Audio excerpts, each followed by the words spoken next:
എങ്ങനെ ഒരു പ്രൊപ്പഗൻഡ ഉണ്ടാക്കാം, ഒരു ഫേക്ക് നെറേറ്റീവ് ഉണ്ടാക്കിയിട്ട് നമ്മുടെ ഓപ്പോസിറ്റ് നിൽക്കുന്ന ആളെ എങ്ങനെ ഇല്ലാതാക്കാം എന്നുള്ളതിന് ഒരു ലൈവ് എക്സാമ്പിളോടെ ഞാൻ പറഞ്ഞുതരാം. ഒന്ന് മനസ്സിലാക്കി വെച്ചോ, ഭാവിയിൽ ആവശ്യമില്ല. CJP-കാരൻ്റെ പ്രൊട്ടസ്റ്റ് തന്നെ നമുക്ക് എക്സാമ്പിൾ ആയിട്ട് എടുക്കാം. അപ്പോൾ അതിൽ എന്ത് സംഭവിച്ചു? എഡ്യൂക്കേഷൻ മിനിസ്റ്റർ രാജിവെച്ചു. അപ്പോൾ എന്ത് ചെയ്യണം?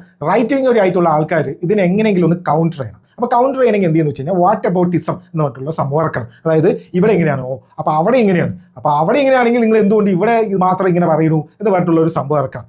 അപ്പോൾ അതിന് ബെസ്റ്റ് ഒരു പ്ലേസ് കണ്ടുപിടിക്കണം. ചുമ്മാ ഏതെങ്കിലും സ്ഥലം എടുത്താൽ പോരാ. അപ്പോൾ നിങ്ങൾ ഇന്ത്യ എടുത്തു കഴിഞ്ഞാൽ ഇവിടെ ഒരു ലിസ്റ്റ് ഉണ്ട്. ആ ലിസ്റ്റ് നോക്കിക്കഴിഞ്ഞാൽ ഇന്ത്യയിലെ എല്ലാ സ്റ്റേറ്റിലും എക്സാമുമായിട്ട് ബന്ധപ്പെട്ടിട്ടുള്ള ഇഷ്യൂസ് ഓൾമോസ്റ്റ് എല്ലാ സ്റ്റേറ്റുകളിലും ഉണ്ട്. അപ്പോൾ നമ്മൾ അതിന് ഇനി ഞാൻ അടുത്തൊരു ഇലക്ഷൻ വരുന്ന ഒരു സ്റ്റേറ്റ് നോക്കി സെലക്ട് ചെയ്യണം. അപ്പോൾ അങ്ങനെ നോക്കുമ്പോൾ പഞ്ചാബിൽ ഇനി ഇലക്ഷൻ വരുന്നുണ്ട്. എന്നാൽ പിന്നെ നമുക്ക് പഞ്ചാബ് എടുക്കാം. പഞ്ചാബിൽ ഒരു ലേറ്റസ്റ്റ് ഒരു ഇഷ്യൂ നടന്നിട്ടുണ്ട്. എക്സാം, ഒരു ഫാർമസി ഓഫീസറിൻ്റെ ഒരു എക്സാമിന് ഒരു ഇഷ്യൂ നടന്നിട്ടുണ്ട്. എന്നാൽ പിന്നെ ഒരു കാര്യം ചെയ്യാം, പഞ്ചാബിൽ പേപ്പർ ലീക്ക് നടന്നതിനെ കുറിച്ച് ആരും പറയുന്നില്ല. നീറ്റ് മാത്രം എല്ലാവർക്കും ഇപ്പോൾ വലിയ കാര്യം എന്ന് പറഞ്ഞിട്ടുള്ള ഒരു ആർഗ്യുമെന്റ് നിങ്ങൾ എന്തായാലും കേട്ടിട്ടുണ്ടാവും.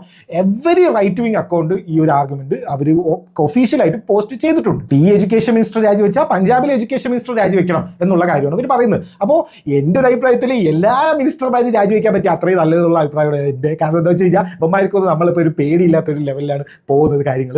അതിൽ കുറച്ച് മാറ്റങ്ങൾ വരുത്തണം. എല്ലാവരും എന്തെങ്കിലുമൊക്കെ കേസിൽ ബൊമ്മാരെയൊക്കെ രാജിവെപ്പിക്കണമെന്നാണ് എൻ്റെ അഭിപ്രായം. എനിക്ക് എഡ്യൂക്കേഷൻ മിനിസ്റ്റർ പഞ്ചാബിൽ ആരാണതേ അറിയില്ല, അയാൾ രാജിവെച്ചോട്ടെ, കുഴപ്പമൊന്നുമില്ല എന്നുള്ള അഭിപ്രായമായിരുന്നു എൻ്റെ. അതിപ്പോഴും അങ്ങനെ തന്നെയാണ്. അപ്പോൾ പക്ഷേ എന്താണ് സംഭവം, പഞ്ചാബിൽ എന്താണ് നടന്നത് എന്ന് നോക്കണമല്ലോ. അപ്പോൾ അങ്ങനെ നോക്കുമ്പോഴാണ് ഒരു കാര്യം മനസ്സിലാവുന്നത്. എന്താണ് പേപ്പർ ലീക്ക്? പേപ്പർ ലീക്ക് എന്താണെന്ന് വെച്ച് കഴിഞ്ഞാൽ പരീക്ഷ നടക്കുന്നതിന് മുന്നേ, അതായത് ഈ ഇൻഫ്ലുവൻഷ്യൽ ആയിട്ടുള്ള അല്ലെങ്കിൽ പൈസക്കാർ ഓൾറെഡി പൈസ കൊടുത്തിട്ട് ഈ സിസ്റ്റം ഉണ്ടല്ലോ, സിസ്റ്റത്തിനെ തകർക്കുക. അതായത് ഈ സെക്യൂരിറ്റി കൊടുക്കണം, ഈ ക്വസ്റ്റ്യൻ പേപ്പറിനൊക്കെ സെക്യൂരിറ്റി കൊടുക്കുന്നത് പരീക്ഷ നടത്തിപ്പ് ആൾക്കാരാണല്ലോ. ആ നടത്തിപ്പ് ആൾക്കാർ തന്നെ ഈ പേപ്പർ ലീക്ക് ആക്കിയിട്ട് ആ ഒരു സിസ്റ്റം ഫെയിലിയർ ആവുക. അതാണല്ലോ ഈ പേപ്പർ ലീക്ക് എന്ന് പറയുന്നത്. പരീക്ഷയ്ക്ക് മുന്നേ പേപ്പർ ലീക്ക് ആവുന്നു. പഞ്ചാബിൽ നിന്ന് ആക്ച്വലി നടന്നിട്ടുള്ളത്, ഈ പരീക്ഷ എഴുതിക്കൊണ്ടിരിക്കുമ്പോൾ നമ്മൾ സ്ക്വാഡ് വരുമല്ലോ, നമ്മൾ എക്സാം ഒക്കെ എഴുതിക്കൊണ്ടിരിക്കുമ്പോൾ സ്ക്വാഡ് വന്നിട്ട് ഈ ആൾക്കാരിനെയൊക്കെ പിടിച്ചിട്ട് പോയില്ല, ചീറ്റ് ചെയ്തു, ബിറ്റ് വെച്ചു എന്നൊക്കെ പറഞ്ഞിട്ട്. അതുപോലെ ഒരു ബ്ലൂടൂത്ത് ഡിവൈസസ് 28 പേര് ബ്ലൂടൂത്ത് ഡിവൈസസ് വെച്ചിട്ട് മറ്റേ ഇന്ന ചോദ്യമാണ് ഉത്തരം പറയുന്നൊക്കെ പറഞ്ഞിട്ട് കമ്മ്യൂണിക്കേറ്റ് ചെയ്യണ ബ്ലൂടൂത്ത് ഡിവൈസ് വെച്ചിട്ട് അത് വെച്ച് പരീക്ഷ എഴുതിക്കൊണ്ടിരിക്കുമ്പോൾ അവന്മാരുടെ പൊക്കിയ കേസാണ് പഞ്ചാബിൽ. അപ്പോൾ നിങ്ങൾ ശരിക്കും ആലോചിച്ച് നോക്കുമ്പോൾ ആക്ച്വലി അവിടെ സിസ്റ്റം വർക്ക് ചെയ്തതല്ലേ. അതായത്